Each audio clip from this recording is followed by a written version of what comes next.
Jesus. Glória a Deus. Estou vencendo todas as dificuldades, né, profeta? A gente vai fazer, irmãos, aquilo que o Senhor colocou em nosso coração, aquilo que se tornou a essência da nossa vida, falar do amor do Senhor Jesus. Eu queria aproveitar hoje, mandar um beijão, um abraço especial para os meus pais, e se não estão conseguindo acompanhar pelo Instagram, agora vão assistindo pelo YouTube. Pai, mãe, um beijo grande, meus irmãos, toda a minha família em São Paulo. Amo muito vocês, estou com muita saudade de tomar uma canequinha de café.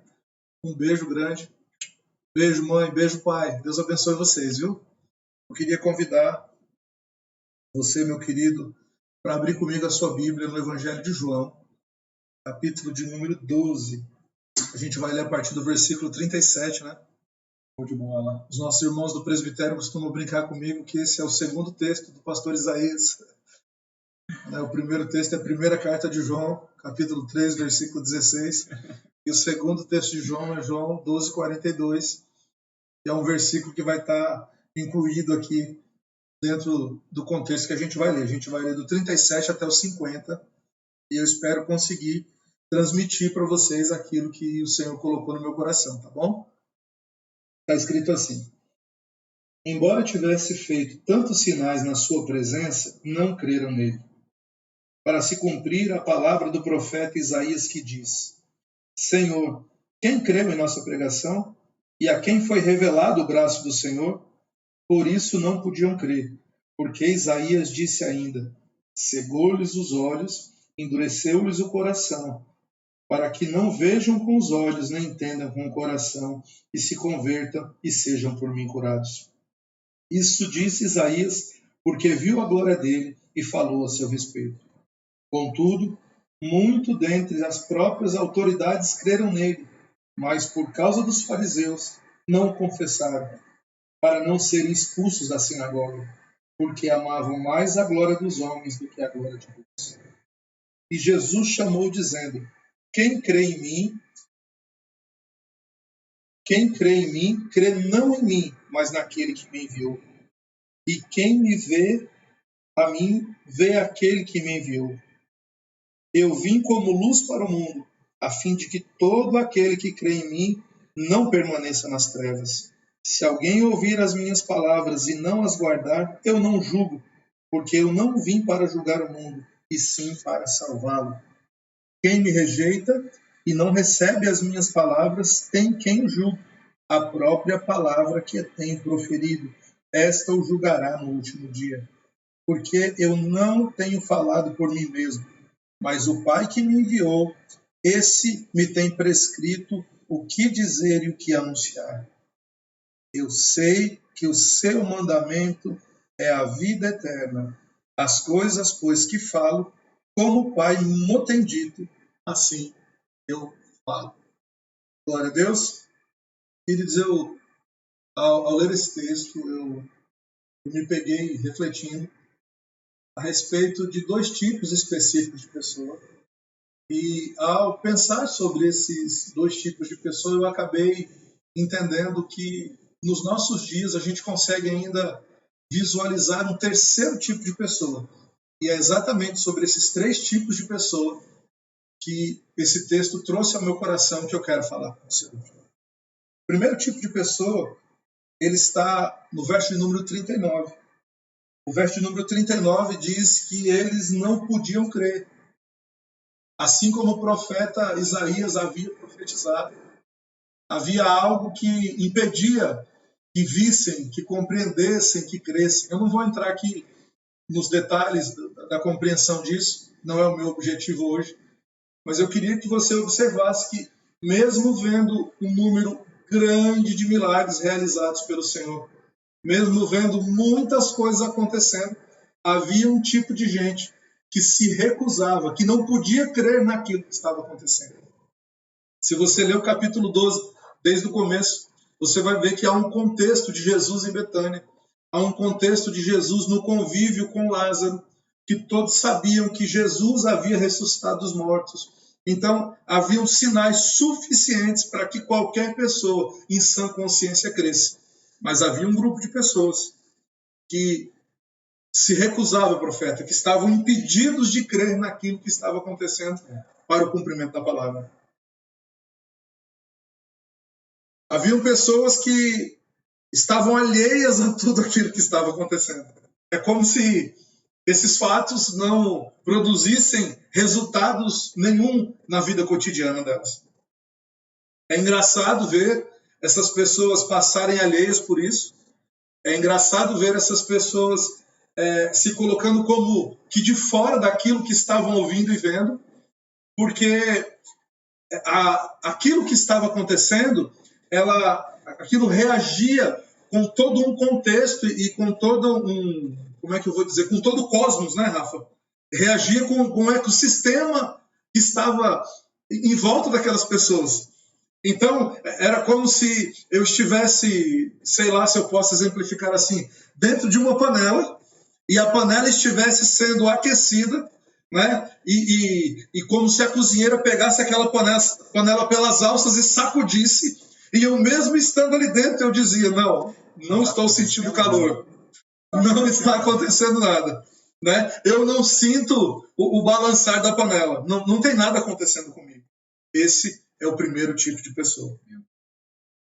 O segundo tipo de pessoa, ele aparece aqui no verso de número 42, que eram pessoas que acabavam sendo persuadidas por tudo aquilo que elas viam. Elas viam, ouviam, e não tinham como não se curvar diante daquela verdade que estava aos seus olhos. Mas o texto vai dizer que elas começaram a fazer contas e começaram a ver que declarar publicamente aquilo que criam, principalmente porque elas não eram pessoas comuns, né? O versículo 42 vai falar de um tipo de pessoa dentro desse tipo de gente, que são os líderes, né? Eu imagino que igualmente aconteciam com esses líderes da sinagoga, outras pessoas que não tinham esse papel expoente de liderança, criam também, pela mesma perspectiva que aqueles homens estavam crendo. Mas sobre esses que eram líderes, havia uma cisma, havia um medo. Né? E eu comecei a pensar, né? Poxa, eles tinham medo dos fariseus, eles não queriam ser expulsos das sinagogas. Então eu comecei a me lembrar das aulas de teologia, né? E eu me lembro que a implantação da sinagoga, como se deu, né? Então eu fui refrescar um pouquinho a minha memória, ouvindo alguma coisa a respeito, e eu percebi que a sinagoga, diferente do que a gente imagina aqui nos nossos dias, parece que a gente está falando da igreja, né? Então, a gente está falando exclusivamente daqueles que têm vida religiosa. Mas no contexto de vida de um judeu, a sinagoga tinha um peso muito maior do que uma reunião religiosa. Ela tinha a ver com o contexto social, político e econômico da vida de um homem. Né? O homem, obrigatoriamente, o homem judeu, ele estava todos os sábados na sinagoga. Então, alguém ser expulso da sinagoga era quase como ser arrancado da sua vida social. Era realmente ter que conviver à margem da sociedade, separado dos seus pares. Não era uma coisa simples, nossa, olha esses homens, eles não creram. Só para não entrar mais na sinagoga, não, irmãos. Não entrar mais na sinagoga era não ter mais vida social. Era ser arrancado totalmente da sua cultura, da sua economia, da sua política, porque na sinagoga todos esses assuntos que eram cotidianos da vida dos judeus, eles eram debatidos, inclusive a lei de Deus, inclusive a Torá, até porque era essa Torá que norteava todos os outros assuntos, era a partir daquilo que eles entendiam da Escritura que a sua vida toda era regida. Então é um tipo de pessoa que não confessava publicamente, porque eles se preocupavam. Como que os homens vão me ver?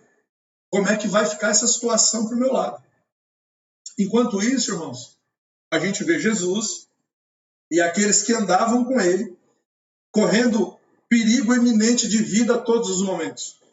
Né? Se você, como eu disse, volta um pouquinho no texto, você vai ver que o fato de Jesus ter ressuscitado Lázaro causou um grande alvoroço naquela região. Muita gente queria saber o que tinha acontecido. Então, teve gente que, por causa disso, quis matar Jesus. Como o testemunho de Jesus era Lázaro vivo, eles intentaram também matar a Lázaro. Então, a vida de Lázaro também estava correndo risco. Então, essas pessoas que criam, mas tinham medo das represárias, elas não confessavam Jesus publicamente. Olhando para tudo isso, meu querido, a partir do versículo 44, a gente começa a ver Jesus falando de como funciona o seu ministério, da palavra que ele fala, que a sua palavra ela vem para trazer salvação ao mundo, mas é essa própria palavra que julga o mundo. Ele vem mostrando qual é a consequência daquela pessoa que ouve a palavra, mas não coloca em prática. E quando eu trago todas essas informações para os nossos dias, Rafa, aí eu consigo enxergar um terceiro tipo de pessoa, que me parece que não era possível ter naquele tempo. Que é um tipo de gente que até professa, porque já não tem mais as represárias desses homens que eram líderes nas sinagogas. Nos nossos dias, me parece que é perfeitamente possível eu confessar Jesus publicamente, mas viver a minha vida social, as minhas relações comerciais, a minha vida cotidiana, como se isso não tivesse interferência nenhuma, não tivesse nenhuma relação entre essas duas coisas. Me parece que, diferente daqueles dias, nos nossos dias é possível haver cristãos confessionais que dizem com a boca que creem, mas vivem uma vida totalmente apartada das consequências e da maneira como se deve viver aquele que diz que crê. Quase um tipo de ateísmo cristão. Exatamente. Eu tenho liberdade para viver como eu quero. Eu tenho liberdade para fazer da minha vida o que eu quiser. Ninguém tem absolutamente nada com isso. Mas eu carrego no peito uma etiqueta. Eu sou de Jesus. E isso me deixa de bem com todo mundo. Olha, ele é de Jesus. Olha, ele é de Jesus. Olha, ele frequenta um culto domingo à noite. Olha que homem exemplar. Olha que mulher que está acima de qualquer suspeita. Eles são servos de Jesus. Mas, na verdade, não há comprometimento nenhum. E o meu jeito de me movimentar, o meu jeito de viver as minhas relações, desmentem totalmente a minha confissão pública de ser um servo do Senhor Jesus.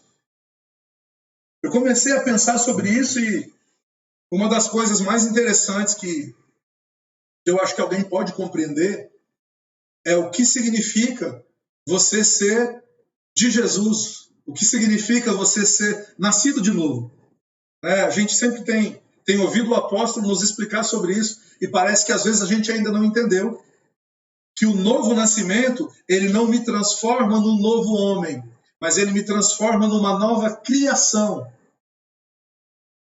Quando eu estou nascendo, eu não sou agora uma nova pessoa, eu não sou uma nova criatura, mas eu sou inserido numa nova criação.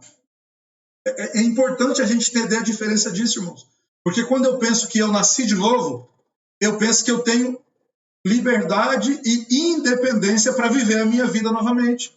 Mas quando eu entendo que eu sou agora parte de uma nova criação, eu entendo que eu fui inserido num corpo. E agora eu preciso viver segundo a realidade desse corpo. Eu não vivo mais como eu quero viver, mas eu vivo como o corpo diz que eu devo viver. E mesmo de posse dessas informações, parece que eu vejo pessoas resistindo àquilo que o corpo está fazendo. A gente tem contato com muitas pessoas, a gente se aproxima de muita gente vem até nós, a gente convive com os irmãos no dia a dia, na relação, e quando os irmãos descobrem algumas coisas, ouvem o ministério apostólico, o ministério profético colocando fundamento, eles dizem, uau, isso é muito legal, isso é muito libertador, eu vivi a minha vida inteira presa na religiosidade, mas agora eu compreendi, uau, o reino de Deus é demais, e diz assim, e agora, o que é que eu devo fazer?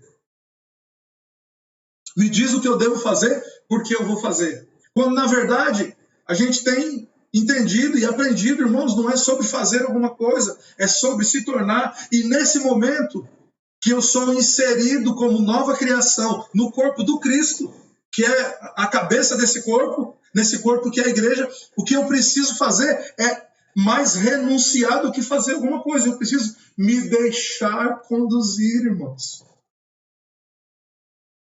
A gente diz que tem consciência, entende o corpo de Cristo, né? Como está lá em 1 Coríntios, capítulo 12, verso 12, um corpo, muitos membros, todos nós batizados no mesmo corpo. A gente diz que entende, mas a gente tem dificuldade de viver a organicidade desse corpo. Né? Me parece que se nós fôssemos analisar pelo nosso próprio corpo, né, é como se nós estivéssemos querendo fazer movimentos diferentes o tempo todo. Né? É como se os dedos da mão não se fechassem juntos para pegar alguma coisa. É como se alguns dedos quisessem ter interdependência. Né? Então eu fecho aqui o dedo anelar, mas o indicador não quer ir junto. Né? Ou então eu fecho os dois aqui, mas o indicador e o mínimo não querem ir. Por quê? Porque eles querem resistir ao movimento que a mão está fazendo de pegar alguma coisa. Ou então eu quero estender a mão para servir alguém, mas o polegar e o indicador, eles não querem fazer essa movimentação. Eles não querem se submeter ao movimento natural do corpo. Eles não compreendem que esse movimento, essa cadeia cíclica, ela vem do comando do cabeça, que é Cristo. Ele nos deu a sua palavra e o seu Espírito que veio habitar nesse corpo, para que a sua palavra possa ganhar vida e que nós possamos ter essa liberdade de nos movimentarmos agora como nova criação, não com independência, com autonomia de membro, mas ligados nesse corpo, no corpo de Cristo. Não tem mais espaço nos nossos dias, querido, para individualismo. Eu percebo assim que esse tipo de gente que carrega uma etiqueta e que na verdade não vive a vida como nova criação, como alguém que está inserido no corpo, ele está com os dias contados, profeta. Porque a cada passo que a humanidade dá, a cada situação que vai acontecendo, a gente vai percebendo o cerco se fechando cada vez mais. E a denúncia do corpo, a exposição que essas pessoas vêm sofrendo, elas se tornaram cada vez mais evidentes. Então, nós estamos nos aproximando de um tempo, irmãos, em que o corpo naturalmente vai lançar fora todo corpo, todo membro que pelo corpo foi rejeitado. Existe uma maneira de eu me livrar dessa consequência? Claro que existe, meu irmão. É eu parar de resistir e me submeter em amor ao funcionamento do corpo de Cristo. Até quando eu vou precisar, profeta, como membro desse corpo, saber com antecedência o que é que o cabeça pretende, para eu decidir se como membro eu vou participar ou não vou participar daquilo que o cabeça programou para o corpo? Até quando eu vou querer saber exatamente o que está acontecendo para saber se eu vou ou não contribuir com as minhas finanças? Até quando eu vou precisar saber o que exatamente vai ser feito para ver se eu vou aparecer na foto ou não? Para ver se eu vou colocar a minha cara na frente, porque isso vai ser bom para mim, ou se eu vou me esconder lá atrás, como se eu não fizesse parte daquilo que está acontecendo. Até quando eu vou fazer contas do que me é proveitoso e do que pode me trazer retaliações nessa vida de nova criação que eu adquiri? Querido, se você olhar para a Escritura, o que cabia às pessoas verdadeiras que entregavam a sua vida e confessavam Jesus publicamente era serem ridicularizados, expostos e correr risco de morte todos os dias. Cara, Lázaro estava doente. Olha como é louco isso, gente. O cara estava doente e morreu. Jesus vem e tira ele do sepulcro, ele está vivo agora. Ele é um milagre dos mais efusivos e dos mais claros da Escritura. E agora, por causa daquilo que aconteceu, porque aquilo glorificou o nome de Jesus, as pessoas intentam matá-lo. Então, se você está achando que porque Jesus te livrou de uma situação de morte, você vai viver um tipo de vida agora de holofotes, onde todo mundo vai bater palma para você e bater no seu ombrinho, você não serve para viver o tipo de vida daqueles que servem o Senhor. Porque o tipo de vida daqueles que servem o Senhor e que a sua vida glorifica o nome do Senhor é perseguição, é afronta, é ameaça de morte todos os dias. E esse mesmo texto de João 12 vai dizer, Rafa, olha, quem quiser preservar a sua vida, quem quiser ter a sua vida por preciosa, ele vai ficar iludido e não vai ingressar na vida verdadeira, que é a vida eterna. Você vai perder a oportunidade. Olha, me parece que a gente fica o tempo todo assim olhando e comparando essas duas vidas como se uma fosse extensão da outra. Mas me parece que uma não é extensão da outra. Eu preciso abrir mão da vida que eu vivo, da vida que eu tenho por preciosa e lançar ela fora para que eu seja alcançado por essa vida, pela vida Zoe, pela vida eterna, pela vida que é inextinguível, porque essa, ela toma conta da minha vida hoje e me leva à eternidade. Não é possível, gente, não é possível. Então eu gostaria, meu irmão, de posse dessas verdades, convidar você a, em nome de Jesus, para de resistir, cara, é o que o corpo está fazendo. Para de se prender àquilo que outrora governava a sua vida. Se você de fato ama o Senhor, se você de fato é nova criação, se entrega àquilo que o Cristo está fazendo e se deixa ser conduzido pelo corpo. Vai custar caro? Vai. Pode custar até a nossa vida? Pode. Mas nos vai dar a vida eterna ao lado do Senhor. Para de fazer conta, pelo amor de Deus. Para de tomar as suas próprias decisões, pelo amor de Deus. Se entrega àquilo que Cristo está fazendo. Você não é aqueles que foram impedidos de crer. Você não é aqueles que deixaram de confessar. Então, já que você confessou, mergulhe nisso de uma vez. Ou então faz o seguinte. Ou então recua logo. Diz, estou fora. Não quero mais saber disso. Pelo menos seja transparente. Pelo menos seja verdadeiro. Mas se você deseja, mergulha. Se joga de cabeça. E o Senhor não vai deixar faltar um irmão precioso, uma irmã preciosa do seu lado todos os dias para te ajudar nessa caminhada. Porque não é fácil. A gente sabe que não é fácil. A gente sabe que todos os dias a gente precisa ser lapidado, todos os dias a gente precisa ser esclarecido pelo Senhor. Mas Ele, por misericórdia, sempre põe alguém junto com a gente. Sempre vai nos conduzindo através daqueles irmãos mais maduros a sair desse lugar e avançar para aquilo que está proposto. Se você deseja de verdade, fica tranquilo, você não vai estar sozinho nesse caminho. Vai ser difícil? Vai. Vai custar alguma coisa? Sim. Vai custar tudo e vai ser todos os dias. Mas você tem uma garantia. Você não vai estar sozinho nesse caminho. Porque o Senhor Jesus está com você. E você está ligado em um corpo, no corpo desse Cristo. E esse corpo há muitos membros. E há membros que o Senhor dispôs de maneira estratégica para cuidar e defender você, para proteger você dos ataques de Satanás. E esse corpo,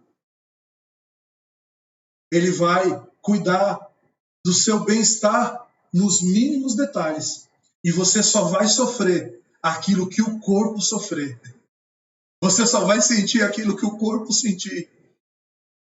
E se esse corpo precisar, de alguma maneira, perder aquela vida que você sabe que não vale mais nada pra gente, não se preocupe, porque a gente já foi inserida numa nova vida, e numa vida que não pode ser tirada da gente. Que Deus te abençoe, meu irmão, que Deus te abençoe, minha irmã.